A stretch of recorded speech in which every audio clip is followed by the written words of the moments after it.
Views expressed on this program are those of the hosts, guests, and callers, and are not necessarily those of this station, its management, or other advertisers. You're listening to Transformation Talk Radio.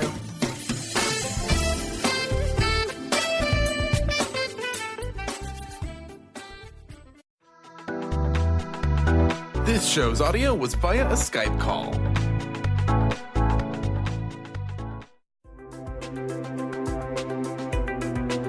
Welcome to Knowledge Book Radio with Marge Ptaszek. Marge was searching for the purpose of her life and the truth that would tie everything together to make sense of what was taught and what was happening on our planet, the fire that was creating all the smoke.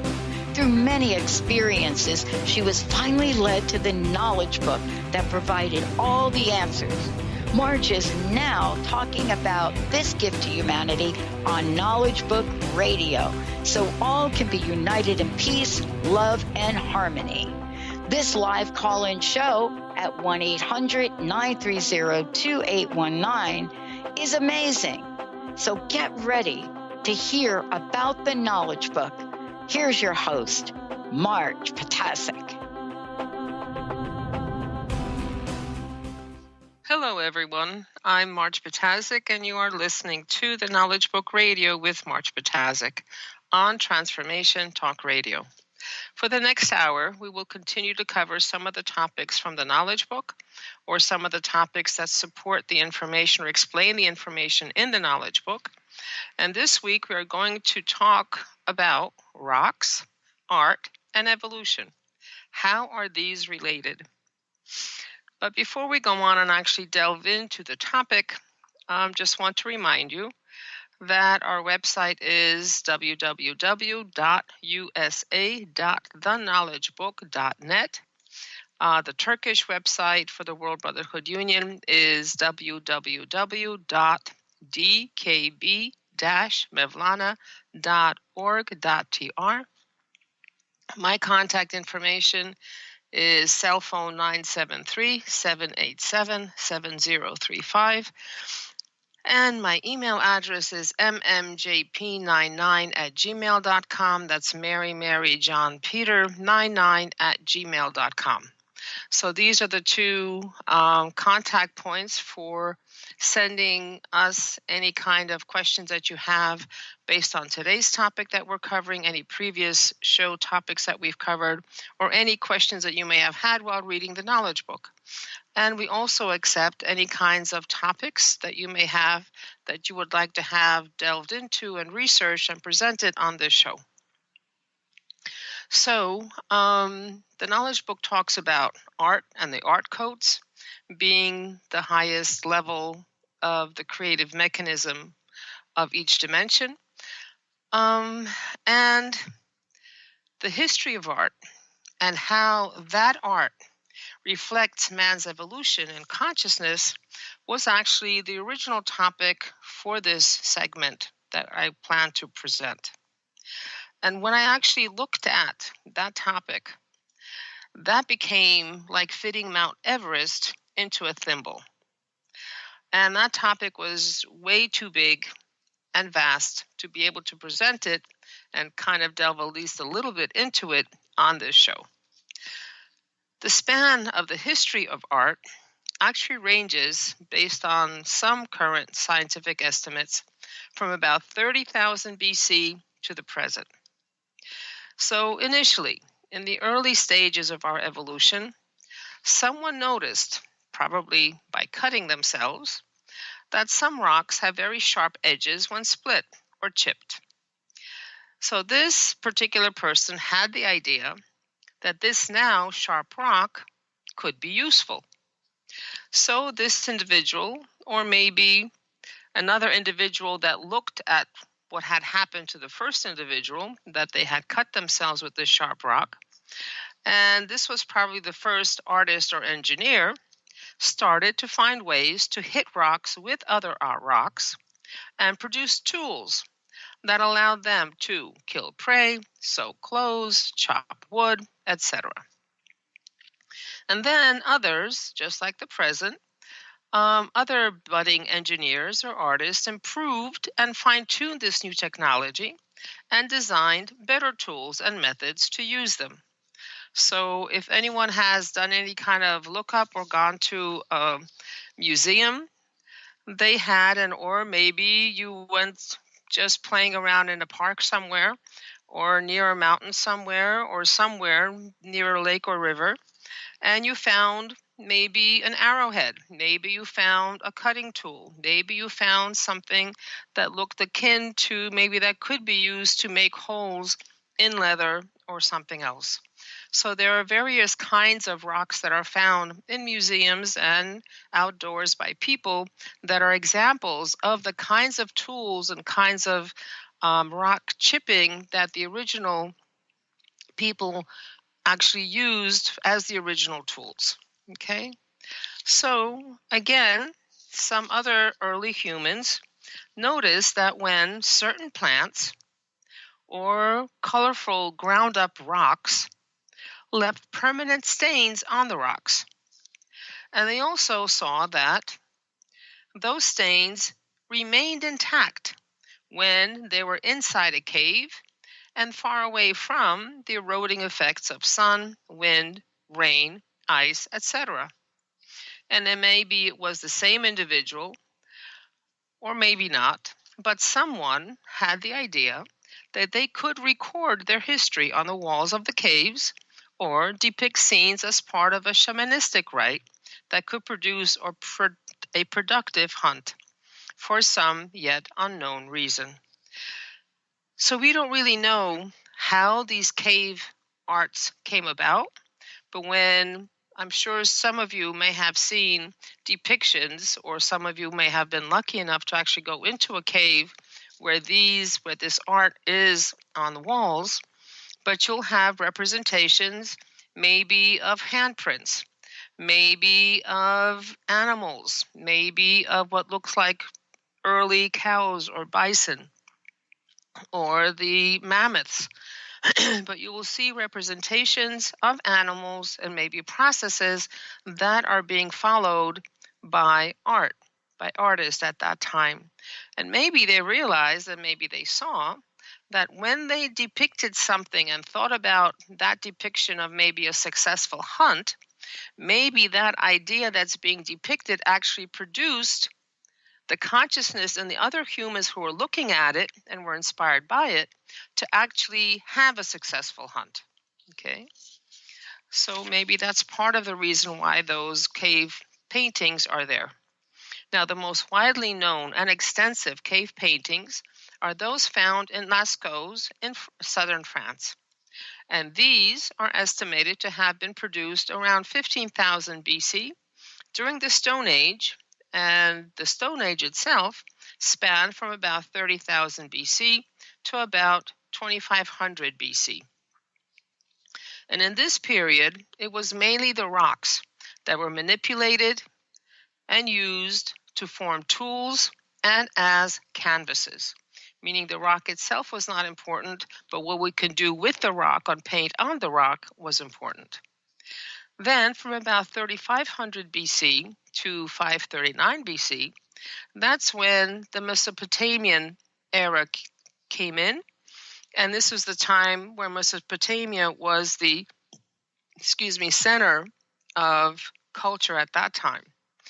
And this was when the seminarians invented writing.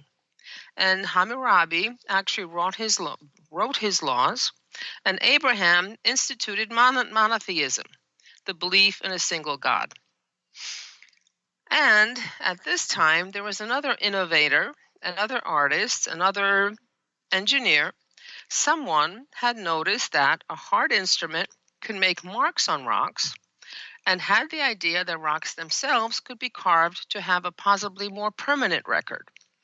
So I guess they noticed during the cave time that if someone smudged the drawing or whatever, it had the possibility to be somewhat modified and destroyed.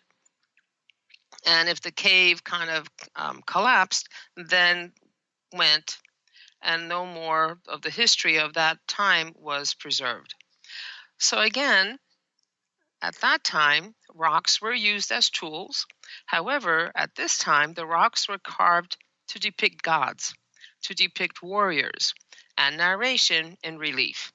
So this is where rocks themselves and other hard instruments were used to show what the gods looked like. And you'll have pictures, or you'll have carved in stones entities with wings and entities doing certain things. You'll have depictions of certain entities, one being basically a king-like individual carrying spears, going out to the hunt and vanquishing the beast and coming back with the quarry. And you'll have also depictions of gods that were half animal, half human. So you'll have a depiction of a head attached to a lion's body, but the lion itself would have wings. So these are the ideas of what gods looked like at that time that were depicted in stone. Now, the next stage of development of art was in Egypt, from about 3000 BC to 30 AD. Now, Egypt itself reached a very high level in painting, carving, and sculpture. The art was highly stylized and symbolic, and the focus here was mostly on the afterlife, on religious themes, or Pharaoh's historic events. The Egyptians also had formal funerary rituals and made great efforts to ensure the survival of their souls after death by providing tombs, grave goods, offerings, and preserving the bodies and the spirits of the deceased. Funeral processions were carved inside Egyptian tombs, mainly on limestone and sandstone as reliefs.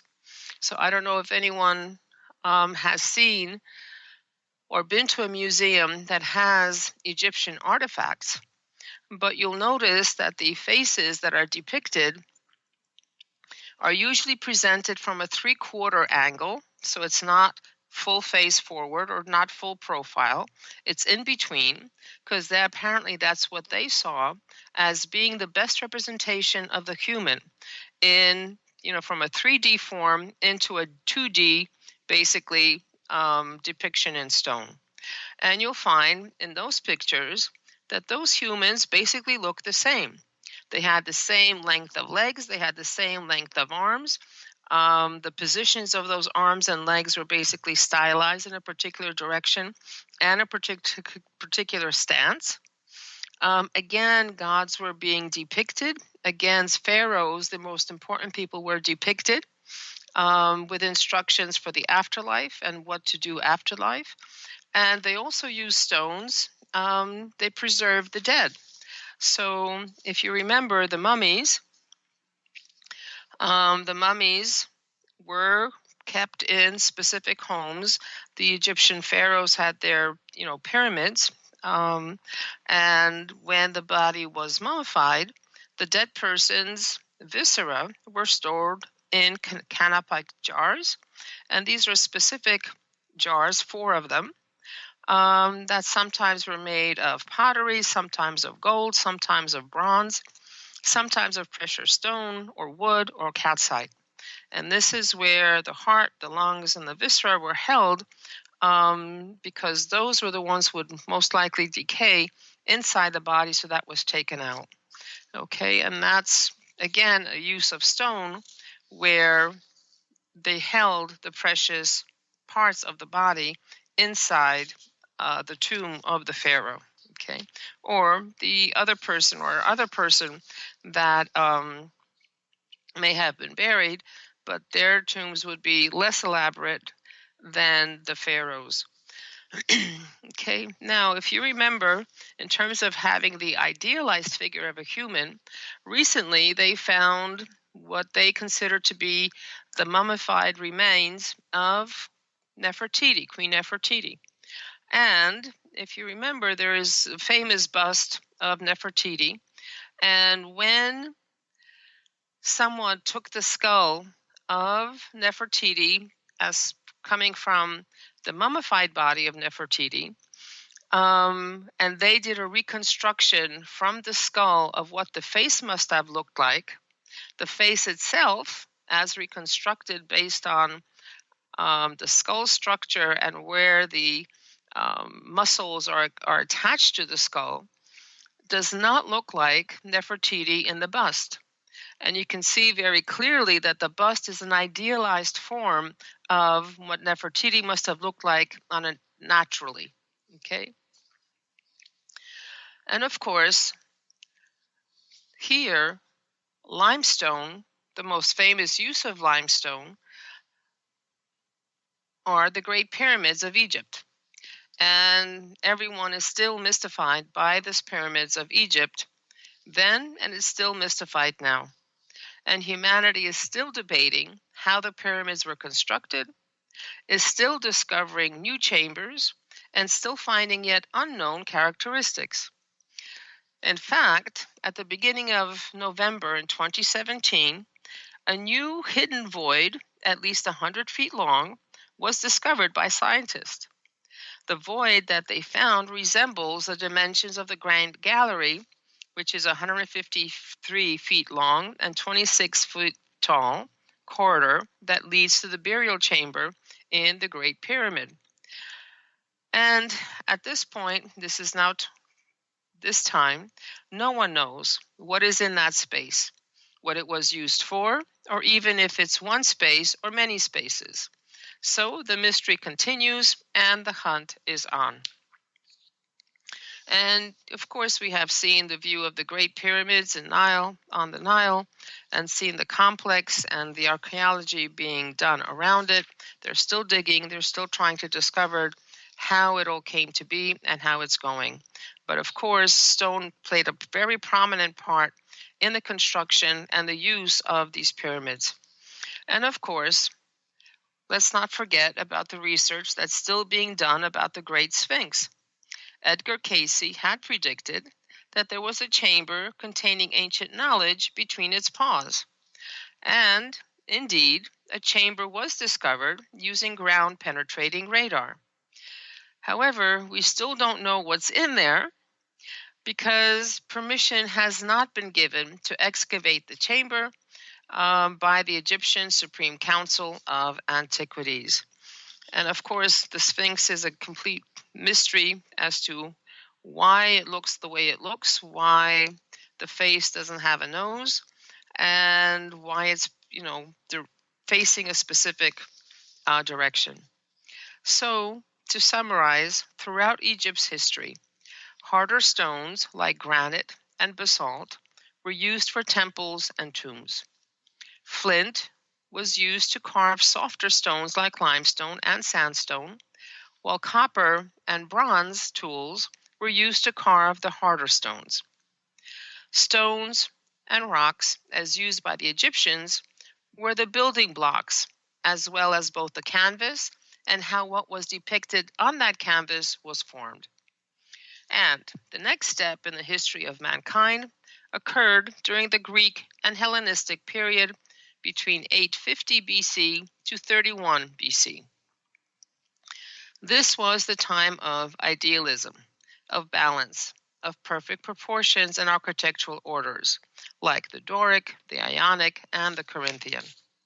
And if you remember from school, the Doric was the simple, the plain support.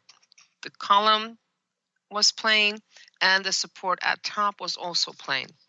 The Ionic, however, the column was more intricately carved. It was convex, and the top had scrolls.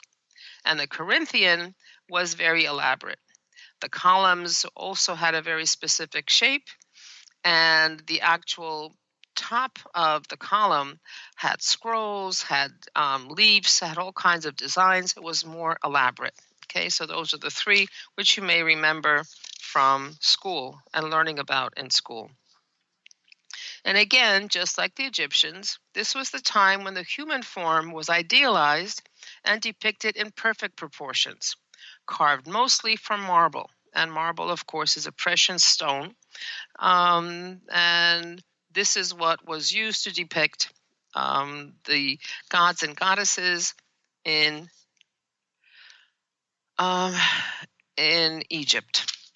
Not in Egypt, sorry, this is Greece.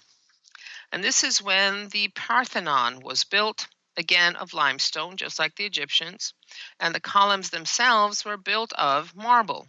And this is the first time that marble was used as a support structure in the construction of a building. Now, the Greeks had the idea that the function of sculpture was to honor the gods and goddesses. So the Parthenon that was built was both an homage to Athena and, being, I guess, more pragmatic than we think that they were, it was also used as a state treasury. Apparently there was a statue of Athena in the temple, in the Parthenon, but it no longer exists. And there is one theory that says that it was destroyed in a fire in the 5th century. There is another theory that says it was looted by a Roman emperor. Well, the statue itself was about 40 feet tall, and it was made of ivory and gold, so I guess it was very lootable. And another theory is that it was destroyed in the 4th Crusade. So, where the Greeks were the idealists and perfectionists, the Romans were the pragmatists. In the period between 500 BC and 476 AD, the practical, logical Romans took a realistic approach and proceeded to use ideas previously discovered to build roads, the Colosseum, the Pantheon, the aqueducts. So the Romans basically borrowed everything from someone else, the ideas from someone else, mainly Greece, and they even borrowed the gods from Greece.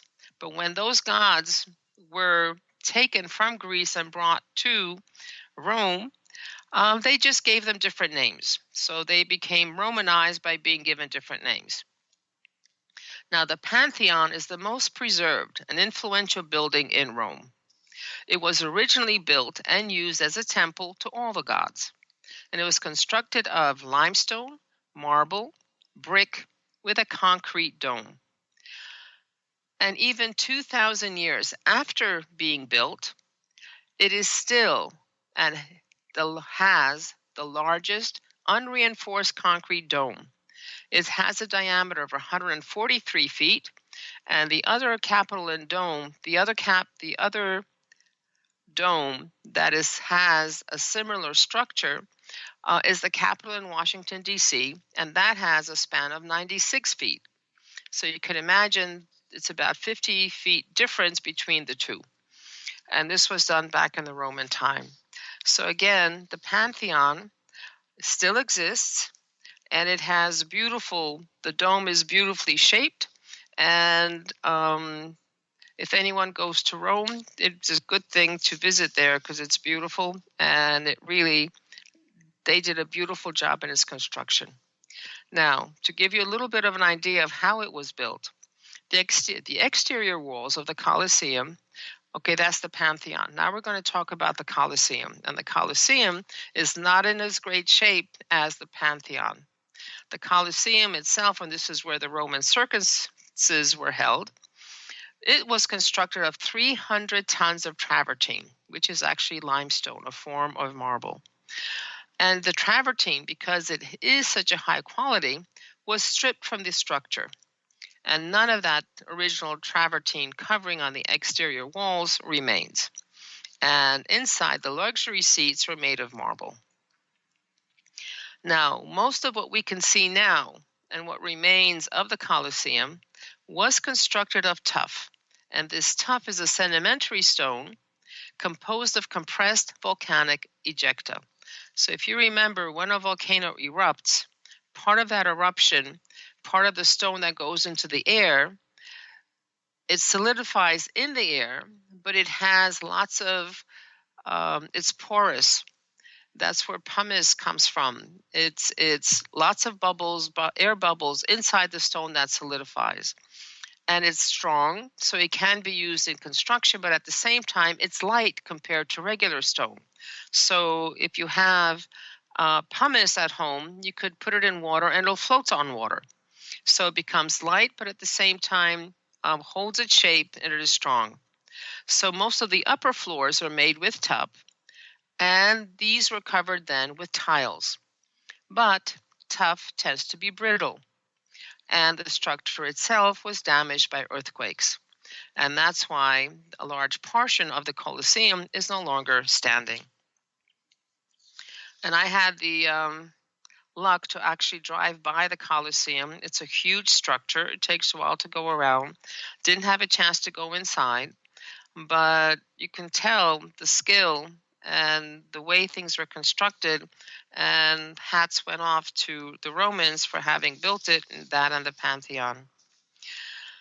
And of course, Romans, being the pragmatists that they were, they built the aqueducts, which were mostly made of locally quarried stones and cement. And the aqueducts were the ones that provided water for drinking, for sanitation, for farming, and so forth. Now, these aqueducts were a way of getting water from point A to point B by going across valleys, by going through mountains, and being able to bring in water from one place, let's say a lake, and bring it into the cities. So the Romans were really practical. They produced the indoor plumbing. They had street cleaning. They were really wonderful, real engineers. And again, the Romans, like the Greeks and the other civilizations before them, utilized stone in construction and decoration of buildings. But from that point forward, stone continued to be used in construction, with improved arches and domes, and eventually buildings were built using reinforced concrete and steel. So stone, like marble, travertine, polished granite, and others, were used for decorative features. In all cases, the stone was carved, shaped, manipulated to create the desired effect. The art of the East, and starting with the Renaissance and up to our current times, art innovations revolved around painting. Stone and rocks were part of the natural landscapes being depicted, or instrumental in building a mood or an idea. If anyone has seen or studied Eastern paintings from the Far East, it tends to be more flat. Not much three-dimensional stuff is going on. And the rocks themselves just provide a backdrop for the clouds, the mists, the trees, the temples, and the rivers that are being depicted. They become part of the scenery, the calm scene that they are creating, the chill and the quiet, calm depiction of the scenery. And also arts were used to build mood during the Renaissance and onward, especially onward, where the rocks are boulders upon which a man may be standing, and this man is faced with, and he's looking down into possibly a valley, possibly he's standing on a cliff with mists and clouds in front of him. So this is basically creating an idea, an air of uncertainty, of risk, of fear, of not being able to decide what to do. So rock is then a backdrop for this creation of a mood and a scenario. There were many periods and waves of art styles and subjects being depicted in paintings. Starting from the Middle Ages, the focus again shifted, and this time it went from gods and goddesses and building temples and churches, and it became more human-centered, to the point that the stars and planets revolved around the earth, with man at its center. Eventually, this focus shifted as scientific discoveries and the Industrial Revolution showed the comparative, in solar system terms, insignificance of the earth and humans.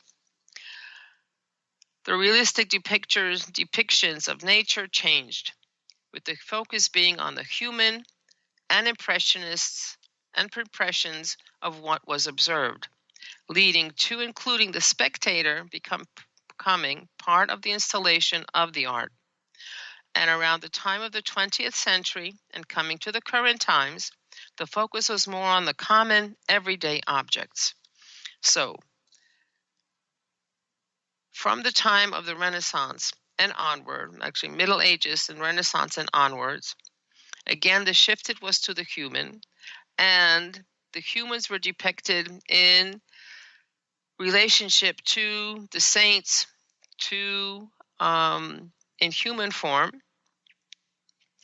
and the styles of art where the art was removed from the beings who are looking at the art. At around the turn of the century, somehow the viewer was included and became the target and the art became a means of communication between the artist and the human who was looking at that art. Okay, so it's about that time that all of a sudden, during the early part and latter and mid part of the 20th century, we had all of a sudden pop art, where you've had Campbell's cream of mushroom soup being depicted as an art. You had 9 faces in different colors of Marilyn Monroe. Maybe the artist was showing us that Marilyn Monroe was changing in frequency, because if you change a color, then you change the frequency. Each color has a frequency. So maybe this was the different frequencies of Marilyn Monroe at different times of the day or different times of her life. But anyways, somehow it is no longer a presentation of what the artist thinks. It now becomes an interaction between the artist and the viewer as to what possibly this could contain.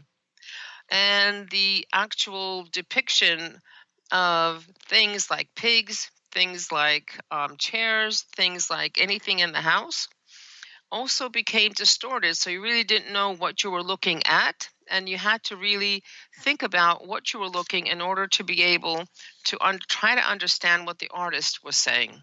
Okay.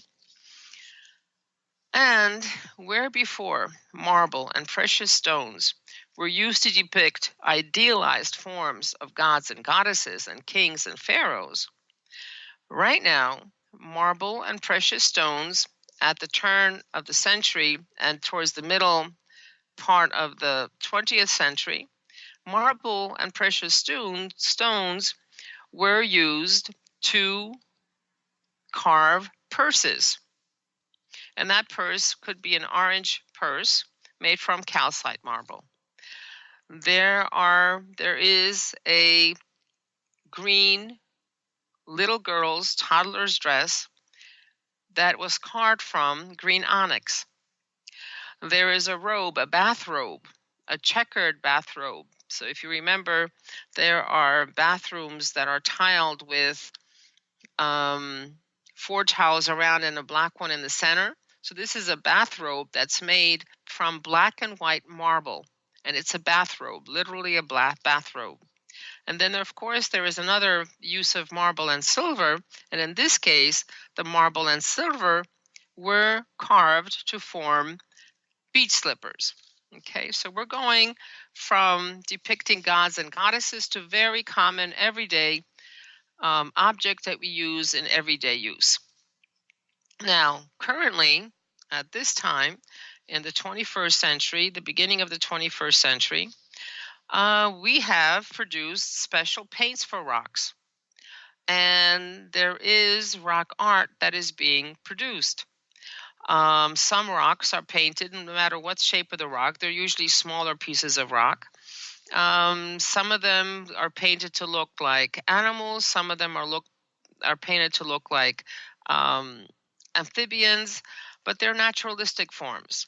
However, there are some rocks that are painted with abstract forms, and still others reflect the universe, meaning on that rock, you'll have depictions of a certain portion of the sky or certain star configurations, or you'll have abstract patterns formed on rocks, either designs or mandalas, something. And then they have, of course, fun rocks, very fun rocks, where you'll have huge eyes or one eye and depicting monsters maybe from movies that were popular or are popular at the time.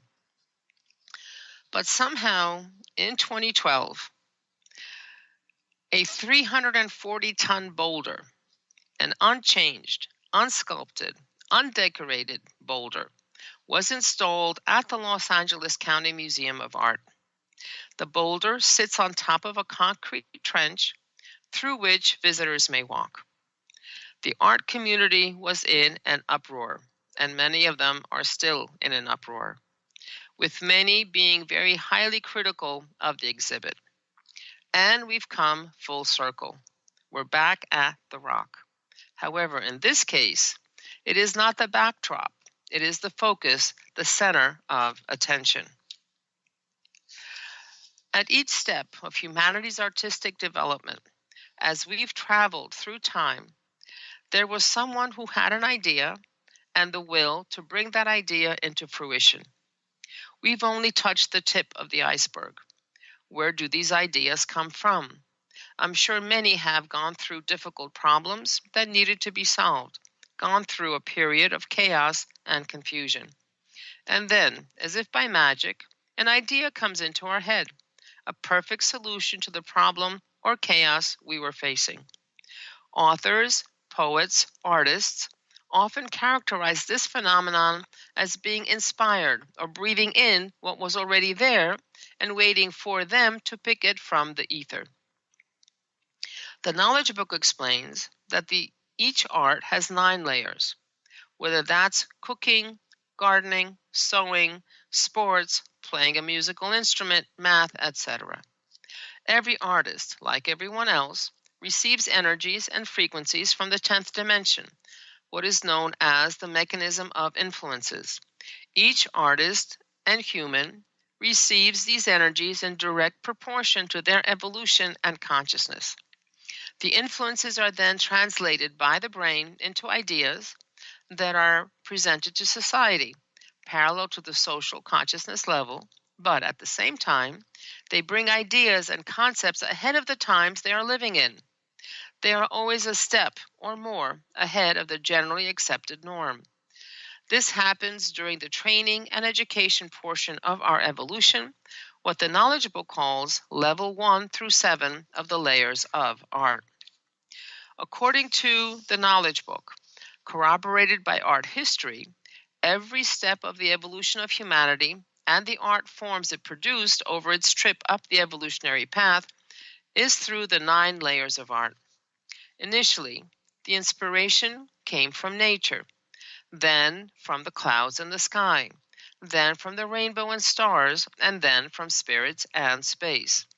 At the first 7 layers, the educating and training layers, we literally breathe in, take in the influences from the mechanism of influences. But once we reach the 8th and 9th layer, we integrate ourselves with our essence power, and we are released from the mechanism of influences. We become genuine artists that merged with their creative power and that exhibit their own essence consciousness. At this stage, we can receive reflections from beings in different dimensions by a program called Reflection of Human to Human. As we go up the evolution ladder, following the guidelines given in the Knowledge Book, we will arrive at a level where we will see the Creator in everything we see. We will be able and be at the level to love and respect the created because of the Creator. We will be able to truly honor the rock, the strong, patient, supporting, friendship-building, protecting, beautifying rock. We will ask forgiveness from it because we tripped on it or walked on it, instead of cursing it as we casually currently do. We will appreciate and respect the truly wonderful creation that has been serving us over thousands of years in so many ways.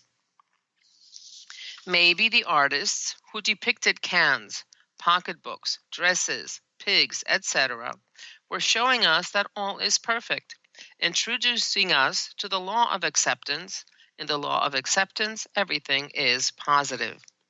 Maybe humanity is getting close to succeeding in its evolution, since an artist, usually a step ahead of its times, is now showing us that the rock does not need adornment.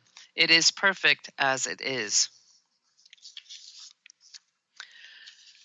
And now it looks like it's a good time for a break. And you've been listening to the Knowledge Book Radio with Marge Ptaszek.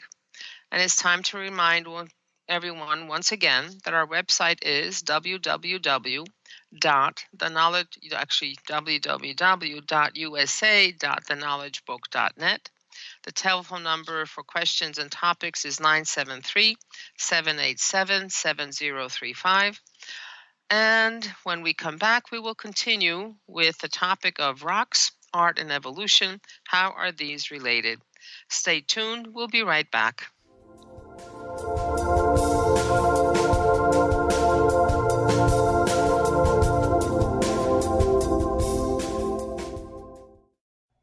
Integrate spirituality into your everyday lives on Universe Soul Heart Radio. Tune in each month on Transformation Talk Radio as Kathleen Johnson explores the concept of sensible spirituality, keeping you grounded, connected, and centered on the path to wholeness. Kathleen has dedicated her life to facilitating holistic healing and wholeness in others. Listen to Universe Soul Heart Radio and learn how to flourish, grow, and impact all we do on planet Earth. For more information, go to universesoulheart.net. Stay juicy. Tune in to Your Juicy Love with me, Una Drake, co-hosting monthly with Dr. Pat, and every second Monday at 12 p.m. on Transformation Talk Radio. My show, Your Juicy Love, helps you find the dynamic, life-affirming love you've always wanted. Transform your relationships and bring peace, joy, and juicy, juicy love to planet Earth. For more information, visit unadrake.com. Amber Teal, founder of The Healthy Edge, is bringing you the hit show Healthy Edge Radio, living with power, passion, and purpose. Amber provides the support and tools necessary for you to finally release the weight and emotions that are hidden beneath the weight. Tune in each month on Transformation Talk Radio. For more information on how you can take the next step with Amber, visit getthehealthyedge.com.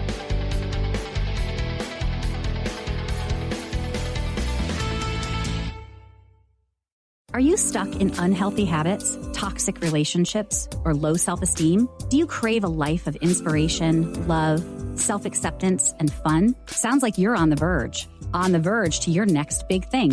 Join Laura Richer, host of On the Verge Radio, helping you use your breakdown for a breakthrough, overcome life's greatest challenges, and live the life you want and deserve.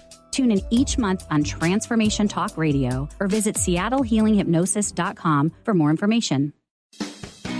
Wow. Hey, everyone. Welcome. Welcome to the Dr. Pat Show. This is Talk Radio to Thrive By. I'm telling you, I got to pinch myself some days because when each of us gets called to do something that we so not thought was in our wheelhouse to do for a purpose that's so much greater than us, we get to show up and shine. If you would like to show up and shine on the Dr. Pat Show as a co-host or sponsor, send us an email to inspire@thedrpatshow.com. Choose the new earth on the Cornelia Stephanie Show. Tune in each week on Transformation Talk Radio as Cornelia takes listeners on an odyssey of higher consciousness to inspire, educate, and empower. Cornelia guides people on the path of self-healing, peace, and liberation. The Cornelia Stephanie Show is your catalyst for anchoring heaven on earth on a global scale. For more information, go to corneliastephanie.com.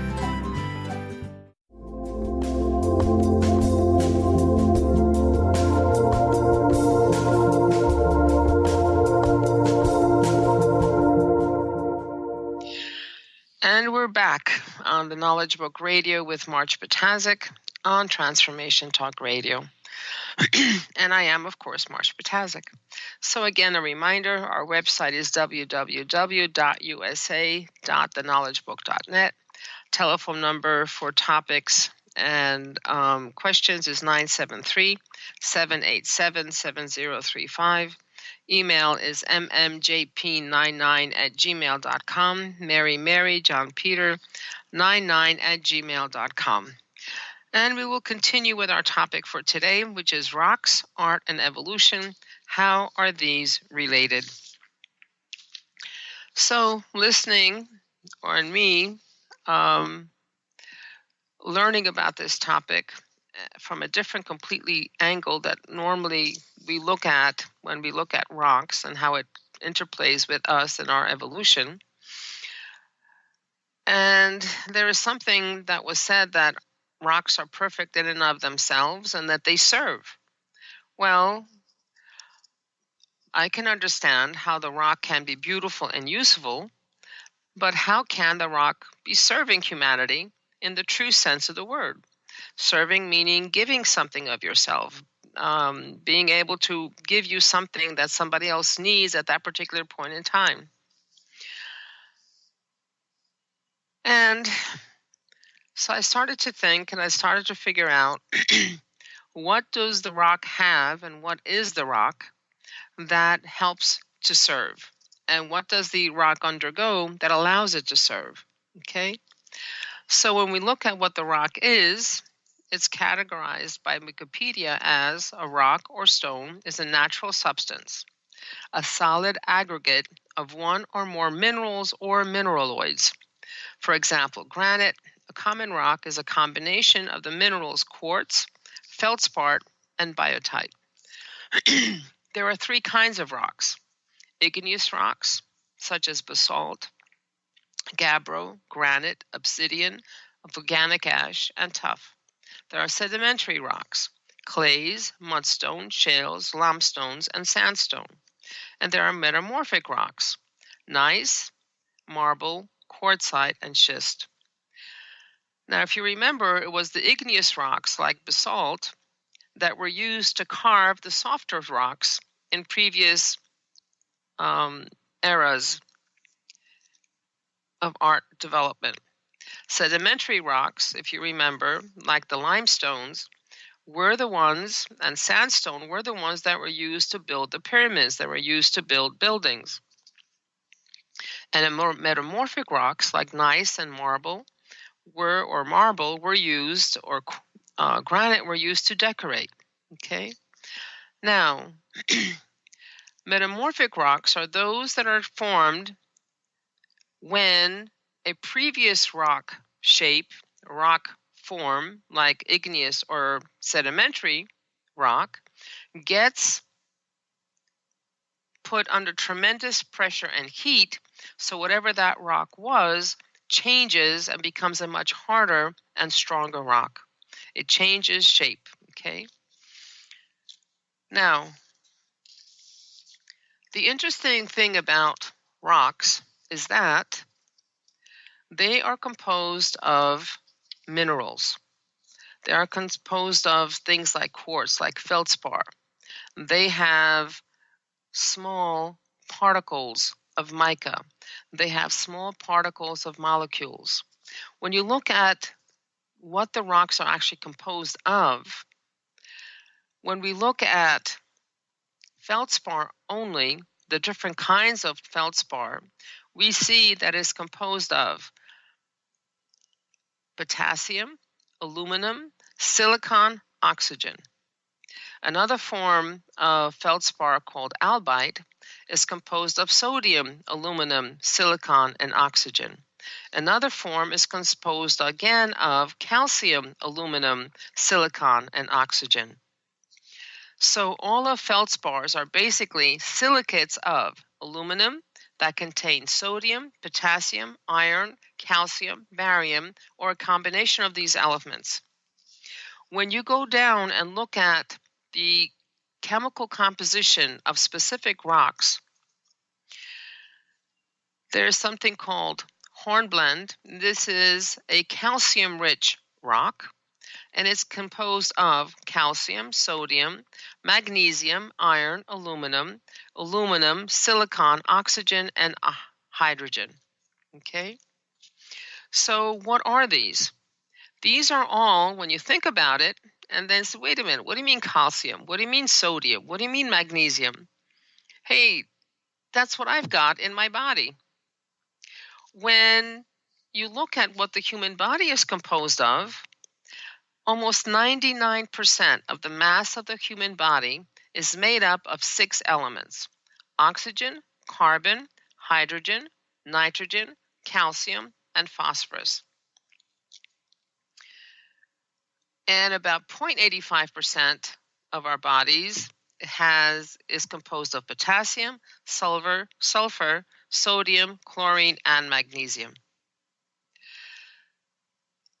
And let's look at another thing. Not only us, when we look at plants, plants also have nitrogen, phosphorus, potassium, calcium, magnesium, zinc, sulfur, chlorine, boron, iron, copper, manganese, and molybdenum. Now, all of these elements, all of these chemicals are part of what makes us what we are and makes any animal what they are, and plants and everything what it is. Okay? So rocks are actually, they're the holders, they're the storehouse of all the elements that exist in nature and that are included in the periodic table. They have various combinations of these elements that have particular functions and properties. So rocks, therefore, are serving as the storehouse of our chemical needs and their combination to compounds that can be utilized by living beings, not only us. How can we say that rocks are serving and evolving? No matter what form a rock takes, whether igneous, sedimentary, or metamorphic, no matter what process it underwent to have a form it currently has, once it achieved that form, then it gives up each of the particles it is composed of to the medium in which it exists. Or it is transformed into another type, and the minerals in it are then combined to form different molecules and composite formations that are needed by other forms of life. So the rocks are those that hold all the elements in nature that we need, and they give a particle at a time, whether that giving is done through the mechanism of wind, through the mechanism of rain, through the mechanism of a river flowing by it, through the mechanism of ice. It is giving up of itself, and it produces the soil. And if you've been to the Southwest or seen pictures of the mesas and the buttes, you see the remnants of the mountains that were there previously. And around those mesas and buttes, there are large deposits of soil, sometimes covered by vegetation. Over time, these could become the farmlands that produce the crops we eat. Another example is the Grand Canyon that was produced by the Colorado River. Much of that sedimentary rock that was there before was carved away and then carried away by the Colorado River to another region where that soil was deposited, and now it is farmed to produce the vegetables, fruits, and nuts we consume. Each of the particles given away by the rocks then become part of the soil, then become part of the vegetation, and eventually become a part of the higher and higher forms of animals, and finally to become part of humans. We ourselves cannot eat rocks. We cannot stick a straw into a rock and suck the minerals that we need from that rock.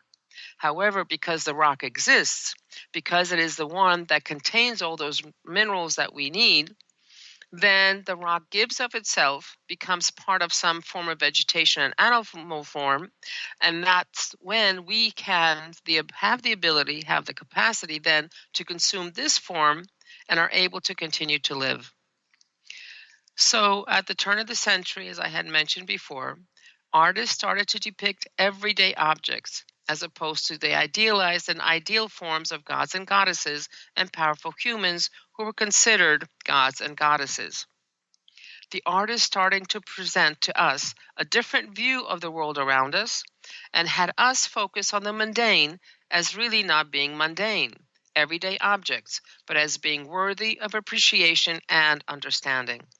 It is when we actually start to analyze the little stuff, when we see that the elements in nature in rock are also contained in us, we then research for the way that a particle of rock is now contained in the blood that circulates in our bodies. That's when we start to realize the miracle that surrounds us and allows us to live. when it starts to dawn on us that there is a very long chain of combination and recombination and recombination by various forms, starting from the single-celled organisms, like bacteria progressing to many-celled organisms, leading to plant and animal life, that finally provides the form that our bodies can assimilate and continue to live. So the rock serves the definite meaning of service. And now, it is time for us to close all the time that we have for this week.